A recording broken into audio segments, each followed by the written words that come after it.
Supercrack Estrella presenta Demonios, los invisibles, intermediario entre los dioses y los hombres. Se dice que hay una realidad alternativa, otra dimensión donde suelen acudir las élites satánicas. Por lo visto esta otra dimensión no es muy recomendable estar allí mucho tiempo, ya que causa grandes males a la salud. Además, si perteneces mucho tiempo en esa otra dimensión puede llegar a mezclar los dos mundos, ver cosas que solo tú podrías ver.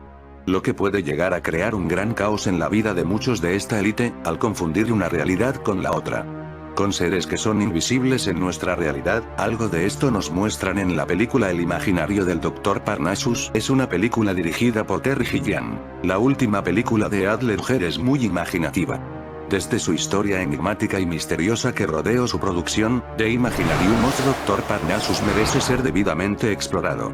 Una interpretación de su rico simbolismo revela a los espectadores temporales verdades esotéricas, así como referencias a códigos ocultos de la hoy criptocracia. Parece que las últimas películas de los actores que mueren prematuramente a veces resultan muy simbólicas. Una sola vista del tráiler de The Imaginarium of Dr. Parnassus fue suficiente para convencerme de las profundas connotaciones esotéricas de la película. Las producciones de Terry Gilliam a menudo han tratado temas ocultos, pero este parecía inusualmente flagrante, por eso esperaba las reseñas de la película y los debates potenciales que pudiera generar. Sin embargo, no encontré nada, pero superficialmente. Notas y críticas hablando de una aventura de lo fantástico o algo por el estilo, así que vi la película para ver si calculé mal el tráiler y, después del primer minuto y medio, todas mis dudas se evaporaron. La película comienza con un hombre, Antón, vestido como el Mercurio, Hermes de los griegos y Thoth de los egipcios, anunciando al Dr. Parnassus, que está vestido como un monje, sosteniendo una flor de loto, símbolo de misticismo oriental, bastante esotérico. En primer lugar, examinaremos el significado subyacente de la película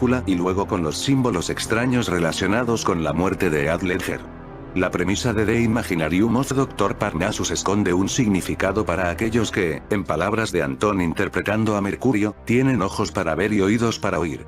Los demonios son ángeles, invisibles, caídos bajo el mando de Satanás. Estos son los que hacen posible que Satanás sea tan efectivo en destruir vidas, hasta lograr que sus víctimas pierdan la gran oportunidad de la salvación eterna, la cual Jesucristo ofrece a toda la humanidad gratuitamente. Satanás es llamado el príncipe de todos los demonios en Mateo 9, 34, 12, 24, Marcos 3, 22, Lucas 11, 15.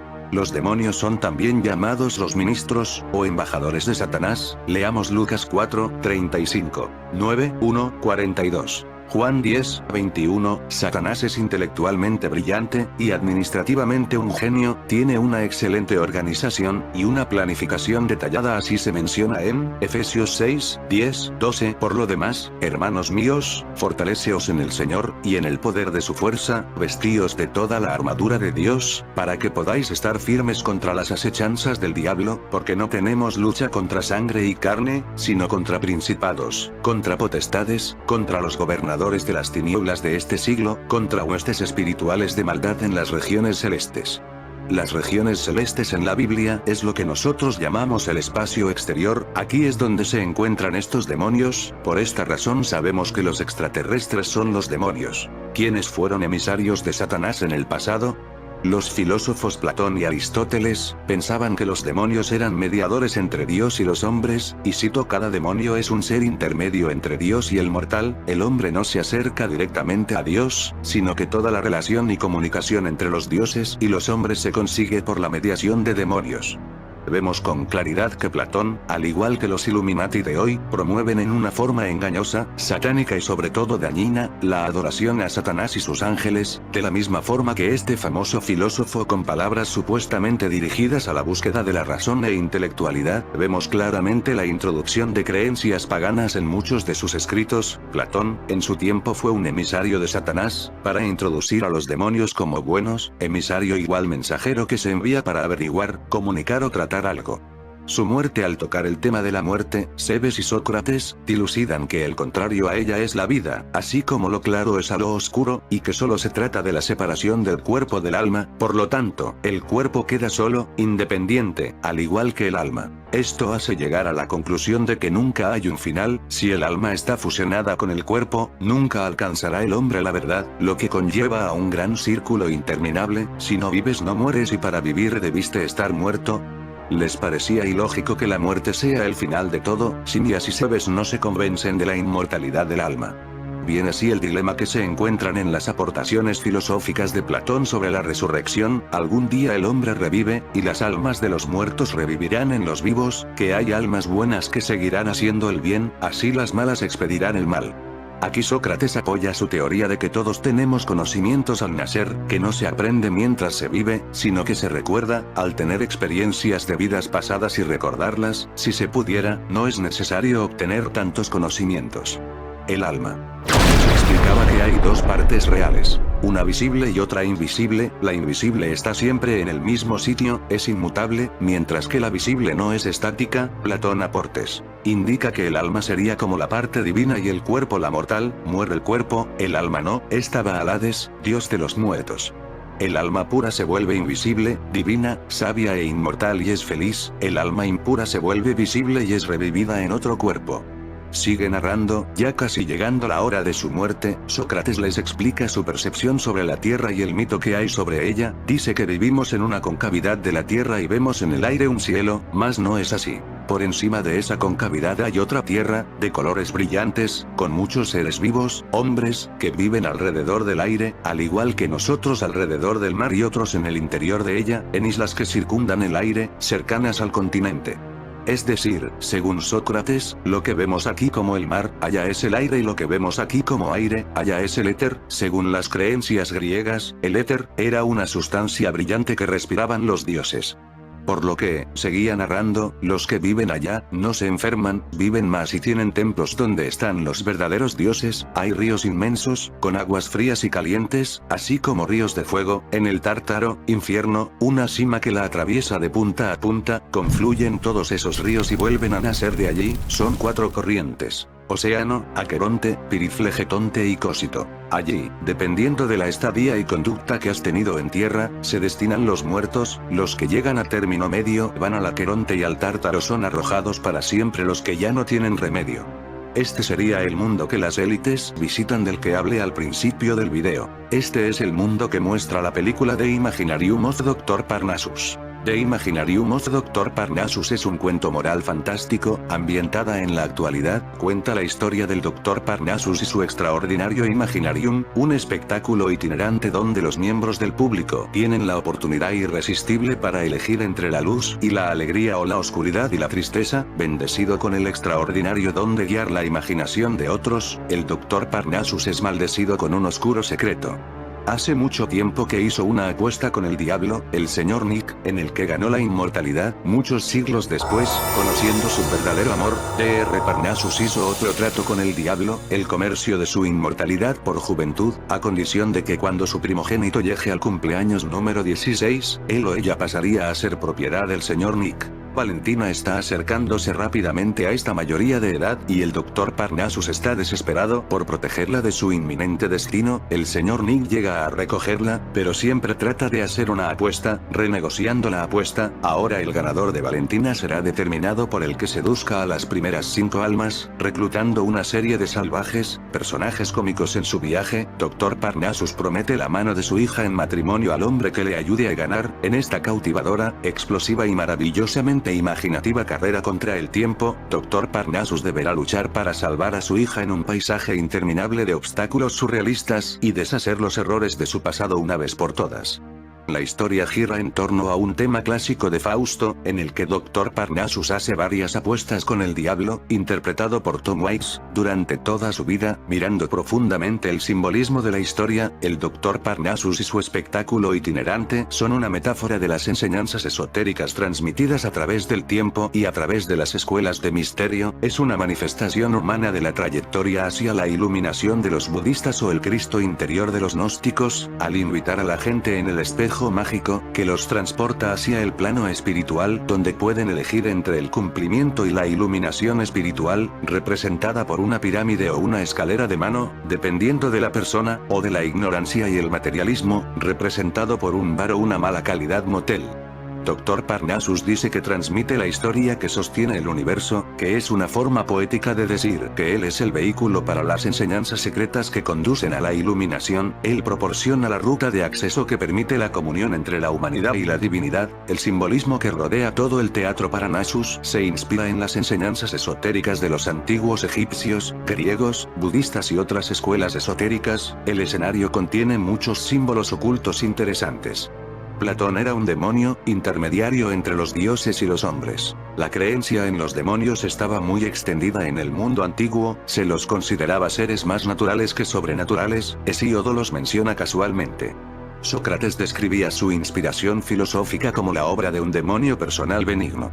Su maestra, Diótima de Mantineía, le dice, en el Simposio de Platón, que todo lo que es genio, demonio, está entre lo divino y lo mortal. La divinidad no se pone en contacto con el hombre continua, sino que es a través de este género de seres, por donde tiene lugar todo comercio y todo diálogo entre los dioses y los hombres, tanto durante la vigilia como durante el sueño. Platón, el estudiante más célebre de Sócrates, asignaba un gran papel a los demonios. Ninguna naturaleza humana investida con el poder supremo es capaz de ordenar los asuntos humanos, dijo, y no rebosar de insolencia y error. No nombramos a los bueyes señores de los bueyes, ni a las cabras de las cabras, sino que nosotros mismos somos una raza superior y gobernamos sobre ellos. Del mismo modo Dios, en su amor por la humanidad, puso encima de nosotros a los demonios, que son una raza superior, y ellos, con gran facilidad y placer para ellos, y no menos para nosotros, dándonos paz y reverencia y orden y justicia que nunca flaquea, hicieron felices y unieron a las tribus de los hombres.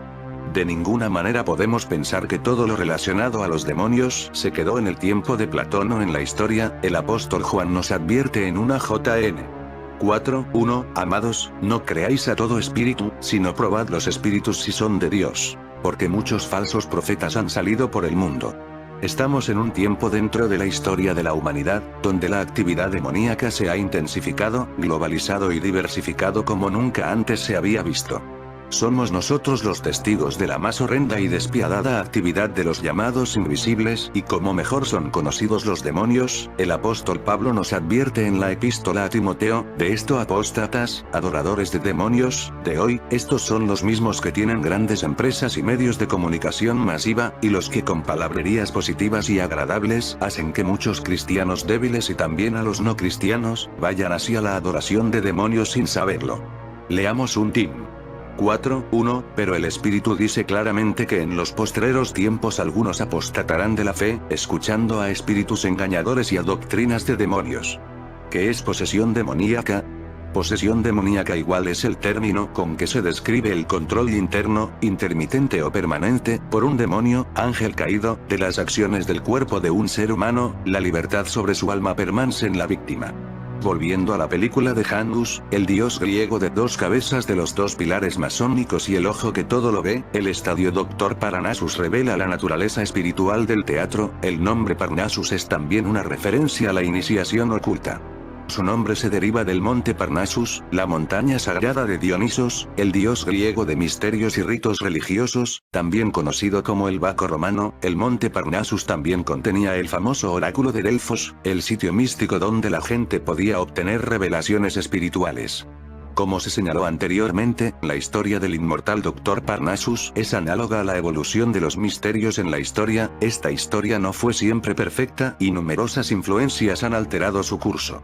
Hay un intercambio constante en la película entre el Dr. Parnassus y el diablo, y en última instancia, se hace evidente que en realidad se necesitan mutuamente para existir y mantenerse activos. A través de su ida y vuelta, reviven el antiguo principio de la dualidad, la lucha constante del bien contra el mal y la luz contra la oscuridad. Este concepto está representado visualmente por el patrón de tablero de ajedrez masónico blanco y negro. Al explicar su trato con el diablo a su hija, Dr. Parnassus explica de manera codificada la naturaleza de su esencia. Se encuentra dentro de los monjes budistas, en Jesucristo y aún en la masonería. Él describe su primera apuesta con el diablo como una competición para ver quién primero podría atraer a 12 discípulos. Dr. Parnassus muestra a su hija un libro que contiene imágenes simbólicas.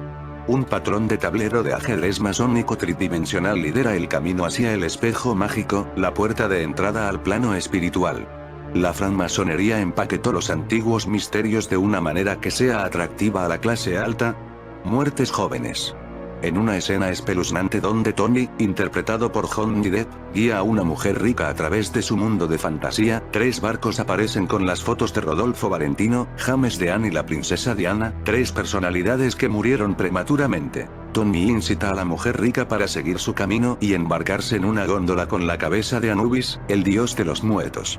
La mujer ve las fotos y dice: «Toda esta gente, están todos muertos». Tony responde: «Sí, pero son inmortales.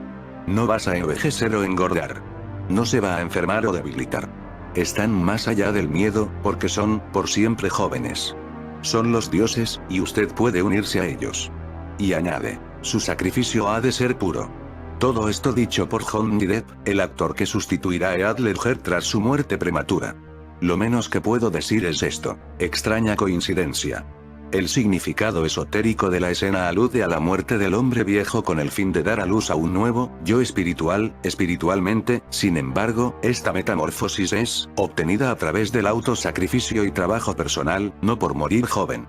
Las figuras públicas en los barcos, todos murieron en misteriosas circunstancias. ¿Cuál es la relación? Todos ellos fueron o estuvieron en algunos de los festivales de la bestia, y fueron resucitados en otra dimensión, a esa misma dimensión a la que van muy de vez en cuando algunos miembros de la élite. La muerte de la princesa Diana y el memorial. El significado oculto, en el que se explora el posible carácter de sacrificial de su muerte y el simbolismo de la diosa en torno a su monumento. Lo mismo sucedió con Ledger. Los ocultistas creen que los rituales ocultos, por definición, debe tener una audiencia. Cuanto mayor sea el número de testigos, es mejor, puesto que dan a los que ejecutan los rituales más poder y potencia. ¿Fue la muerte de Ledger un mega ritual? Muchas películas en la carrera de Heath Ledger han girado en torno a temas ocultistas: La Orden, Los Hermanos Grimm o The Imaginarium of Dr. Parnassus. A pesar de la lección moral positiva, esta película pasada, casi parece haber sido escrita con el conocimiento previo de su muerte. Hay un aura definida en torno a este actor y las misteriosas circunstancias en torno a su muerte que solo contribuyen a este sentimiento. Terry Gilliam sobre Heath dijo: «Todo el mundo dice que murió joven, pero creo que fue de 150, cuando murió, él no era un niño, había sabiduría allí. Yo no sabía de dónde venía, ninguno de nosotros sabía, pero todos los que estaban cerca de él dicen la misma cosa». Personas cercanas observaron en Ledger una extraña transformación en él durante el rodaje de Batman, The Dark Knight. Poco antes de su muerte, posó para esta obra, pintada por su amigo Vicente Fantaucho. El artista representa a Heath rodeado por 2 espíritus susurrando en sus oídos. Vicente dijo que los espíritus susurrando representan pensamientos internos de Heath. ¿Qué estaba pasando en su cabeza? ¿Fue víctima de control mental o posesión? ¿Se sacrificó por una hermandad oculta? Hay un mundo materia y otro inmaterial conviviendo juntos, materia y antimateria, mundo y antimundo. Todo esto dicho por Johnny Depp, el actor que sustituirá a Heath Ledger tras su muerte prematura. Lo menos que puedo decir es esto: extraña coincidencia. El significado esotérico de la escena alude a la muerte del hombre viejo con el fin de dar a luz a un nuevo yo espiritualmente. Sin embargo, esta metamorfosis es obtenida a través del autosacrificio y trabajo personal, no por morir joven. Las figuras públicas en los barcos, todos murieron en misteriosas circunstancias. ¿Cuál es la relación? La muerte de la princesa Diana y el memorial. El significado oculto, en el que se explora el posible carácter de sacrificial de su muerte y el simbolismo de la diosa en torno a su monumento. Lo mismo sucedió con Ledger. Los ocultistas creen que los rituales ocultos, por definición, debe tener una audiencia. Cuanto mayor sea el número de testigos, es mejor, puesto que dan a los que ejecutan los rituales más poder y potencia. ¿Fue la muerte de Ledger un mega ritual? Por favor, no confunda tentaciones, pruebas o experiencias para madurar espiritualmente con posesión demoníaca, pues no estamos hablando de lo mismo. La posesión demoníaca se produce cuando uno o más ángeles caídos, invisible demonio, toman el control de un ser humano y lo inducen a ser diversas y logran apoderarse de sus deseos, gustos y sobre todo de su mente, controlan sus pensamientos y así lo llevan a un cautiverio espiritual, en otras palabras posesión demoníaca. La ocupación puede ser interna, o externa, en otras palabras pueden estar controlando la persona desde afuera, o la pueden controlar desde adentro. Esto es utilizado en ritos pactos en secciones de santería, la regla Lukumi, satanismo, brujería y otros. Las víctimas principalmente son incrédulos o cristiano genérico, o tibios. Estos son los que no han nacido de nuevo. Los demonios no pueden entrar en los cuerpos de los creyentes cristianos, nacidos de nuevo, porque el cuerpo del cristiano es templo del Espíritu Santo. La Biblia nos dice en 1 Cor.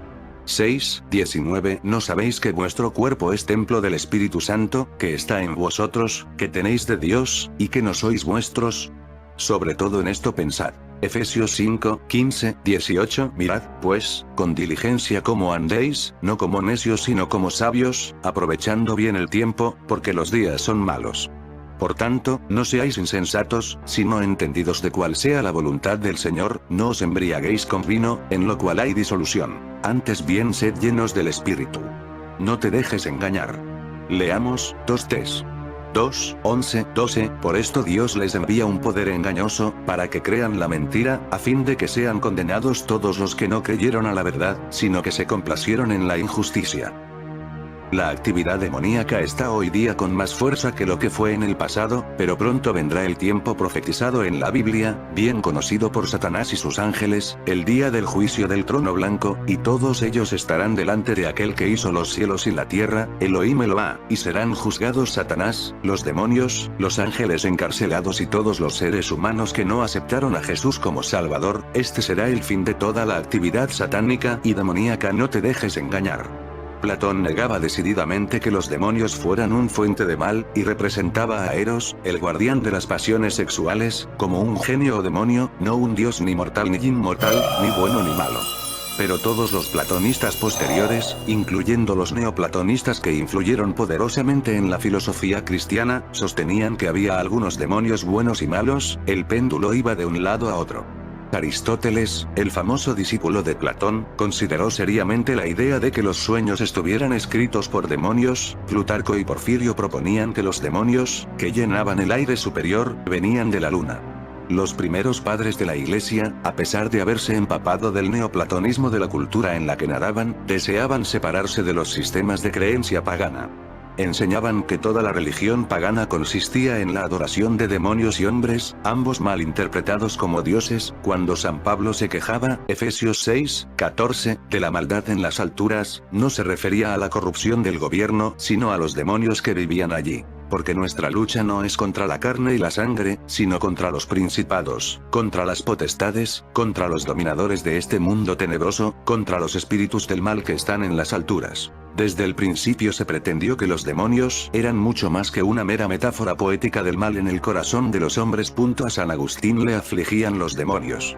Cita el pensamiento pagano prevaleciente en su época. Los dioses ocupan las regiones más altas, los hombres las más bajas, los demonios la del medio. Ellos poseen la inmortalidad del cuerpo, pero tienen pasiones de la mente en común con los hombres. En el libro 8 de la Ciudad de Dios, empezado en 413, Agustín asimila esta antigua tradición, sustituye a los dioses por Dios y demoniza a los demonios, arguyendo que son malignos sin excepción. No tienen virtudes que los rediman. Son el manantial de todo el mal espiritual y material. Los llama animales etéreos ansiosos de infligir males, completamente ajenos a la rectitud, henchidos de orgullo, pálidos de envidia, sutiles en el engaño. Pueden afirmar que llevan mensajes entre Dios y el hombre disfrazándose como ángeles del Señor, pero su actitud es una trampa para llevarnos a nuestra destrucción. Pueden asumir cosas y saben muchas cosas. Demonio quiere decir conocimiento en griego, especialmente sobre el mundo. Materia ciencia significa conocimiento en latín. Aún sin profundizar, se nos revela aquí una disputa jurisdiccional.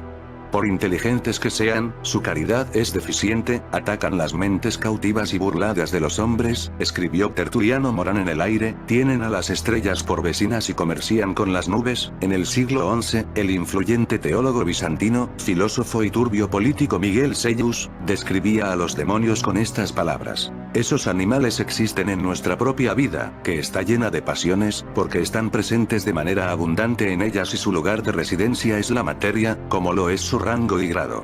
Por esta razón están también sujetos a pasiones y encadenados a ellas. Un tal Richalmus, abad de Schontal, alrededor de 1270 acuñó un tratado entero sobre demonios, lleno de experiencias de primera mano. Ve, aunque solo cuando cierra los ojos, incontables demonios malevolentes, como motas de polvo, que revolotean alrededor de su cabeza y la de los demás.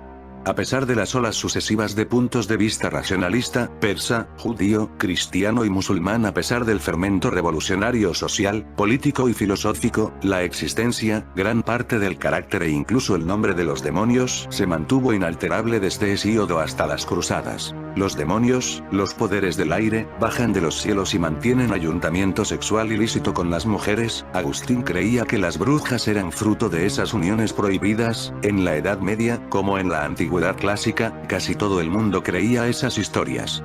Se llamaba también a los demonios diablos o ángeles caídos. Los demoníacos seductores de las mujeres recibían el nombre de íncubos, los de los hombres, súcubos. Hay algunos casos en que las monjas, con cierta perplejidad, declaraban un parecido asombroso entre el íncubo y el cura confesor, o el obispo, y al despertar a la mañana siguiente, según contaba un cronista del siglo XV, se encontraban contaminadas como si hubieran yacido con varón. Hay relatos similares, pero no en conventos, sino en los harenes de la antigua China. Eran tantas las mujeres que denunciaban íncubos, según argumentaba el religioso presbítero Richard Baxter, en su Certidumbre del Mundo de los Espíritus, 1691, que es impudicia negarlo. Igualmente, en la misma obra, son tantos los que atestiguan que las brujas provocan tormentas que creo innecesario nombrarlos. El teólogo Merrick Casaubon, en su libro de 1668, de la credulidad y la incredulidad, arguía que las brujas debían existir porque, al fin y al cabo, todo el mundo cree en ellas. Cualquier cosa en la que cree un gran número de personas tiene que ser cierta. La película La Bruja, ambientada en 1630, es un poco de todo esto. La conexión entre los personajes de La Bruja y Llega de Noche, que ha vuelto locos a los fans del terror. Un mítico personaje de La Bruja, película de terror estrenada en el año 2015, aparecerá de nuevo en Llega de Noche. Ahora uno de los protagonistas de La Bruja, cinta de terror del año 2015 que protagonizó Anya Taylor-Joy, aparecerá en Llega de Noche. No es tan sorprendente sabiendo que el estudio independiente A24 produce ambas cintas. Se trata nada más y nada menos que de La Cabra de la Bruja. Este animal, que tiene un papel muy importante y oscuro en la cinta, volverá a aparecer en la nueva película que protagoniza Joel Edgerton. El actor Christopher Abbott, que tiene un papel en el filme, ha confirmado esta noticia. Sí, será la misma cabra. ¿Tendrá el mismo siniestro papel en esta nueva película? La élite parece unir el destino de algunas películas como si hubiera un secreto en ellas. En la vida real encontramos que en 1645 se encontró en Cornualles a una adolescente, Anne Jefferies, tendida en el suelo, inconsciente. Mucho más tarde, la chica recordó que había sufrido un ataque de media docena de hombres pequeños, que la habían paralizado y llevado a un castillo en el aire y, después de seducirla, la habían enviado de vuelta a casa. Definió a los hombrecitos como hadas. Para muchos cristianos piadosos, como para los inquisidores de Juana de Arco, esta distinción era indiferente. Las hadas eran demonios, pura y simplemente. Volvieron a aterrorizarla y atormentarla. Al año siguiente fue arrestada por brujería. Tradicionalmente, las hadas tienen poderes mágicos y pueden parálisis con un simple toque. En la tierra de las hadas, el tiempo transcurre más despacio. Como las hadas tienen un deterioro reproductor, mantienen relaciones sexuales con humanos y se llevan a los bebés de las cunas, a veces dejando un sustituto, un niño cambiado. Una historia muy parecida a lo que nos cuenta la película La Bruja. Ahora la cuestión parece clara. Si Anne Jefferies hubiera vivido en una cultura obsesionada con los extraterrestres en lugar de las hadas, y con ovnis en lugar de castillos en el aire, algún aspecto de su historia tendría un significado distinto con respecto a las que cuentan los abducidos.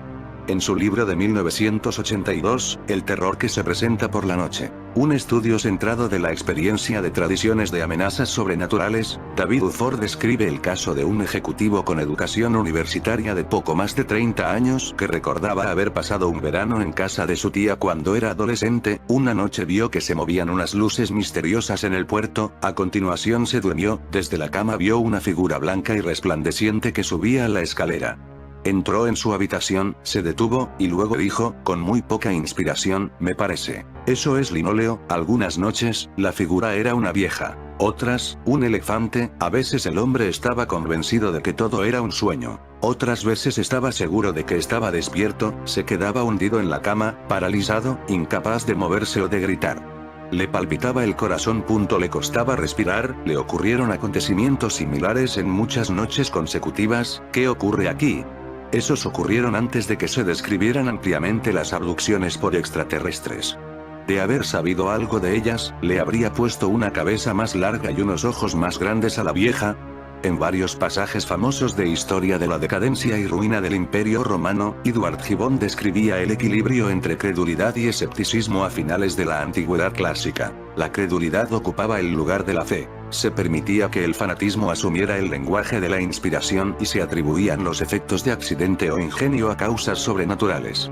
En tiempos modernos, Gibbon escribe a mediados del siglo XVIII, hasta las disposiciones más piadosas destilan un escepticismo latente o incluso involuntario. Su admisión de verdades sobrenaturales es mucho menos un consentimiento activo que una aquiescencia fría y pasiva.